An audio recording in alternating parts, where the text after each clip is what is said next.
ওই জন্যই সামনে রাখা করাচ্ছে। এখানে ও বসে আছে, জাস্ট একটা র্যান্ডম আননেসেসারি ব্লগ করছি।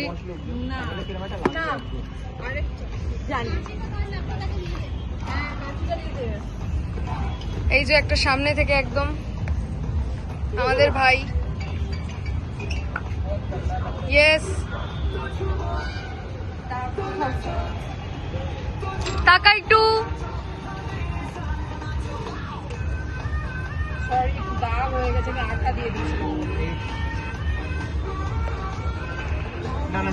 এই মেয়েটা দুনিয়ার সব কাজের দায়িত্ব নিয়ে নিয়েছে।